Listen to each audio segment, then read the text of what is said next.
सोनपरी की कहानी। एक जादुई नगरी थी। उसमें कई परियां रहती थी।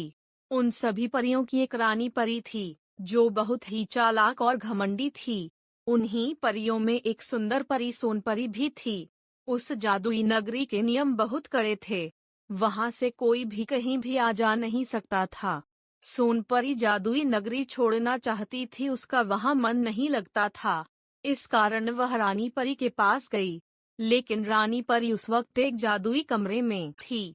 उसे ढूंढते ढूंढते सोनपरी को कुछ आवाज सुनाई दी। वह आवाज जादुई कमरे से आ रही थी।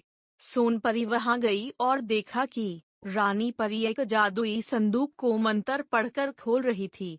उसने उस जादुई संदूक में कुछ रखा था। सोनपरी यह सब छुपकर देख रही थी। जैसे ही रानी परी बाहर आती है, सोनपरी उस जादुई संदूक के पास जाती है और वही मंत्र बोलकर उसे खोलने का प्रयास करती है। लेकिन संदूक नहीं खुलता है। कई प्रयास करने के बाद वह कमरे से बाहर आ जाती है। अब सोनपरी रानी परी के पास जाती है और उससे कहती है, मुझे इस जादुई नगरी में नहीं रहना। मैं यहाँ तंग आ गई हूँ।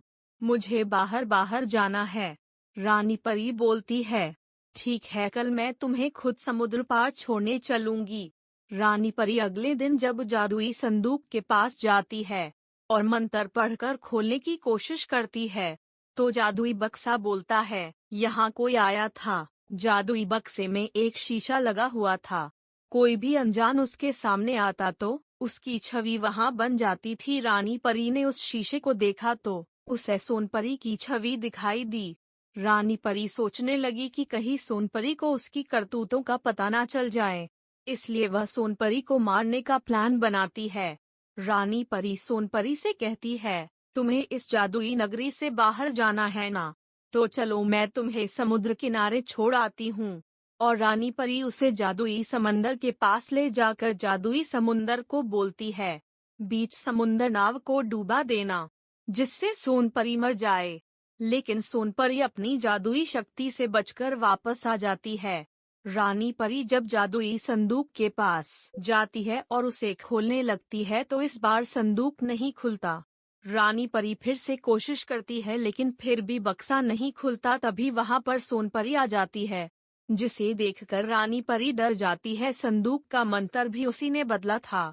अब सोनपरी सभी परियों को बुलाती है और रानी परी की काली करतूतों का पर्दाफाश करती है। सोनपरी बक्से को खोलकर बताती है कि उसमें सभी परियों की जादुई मनके रखे थे, जिसमें उनकी सारी शक्तियां जुड़ी हुई थी। रानी परी सभी परियों की शक्ति को अपनाकर शक्तिमान बनना चाहती थी। अब रानी परी की काली करतूतों का भांडा फूट गया था।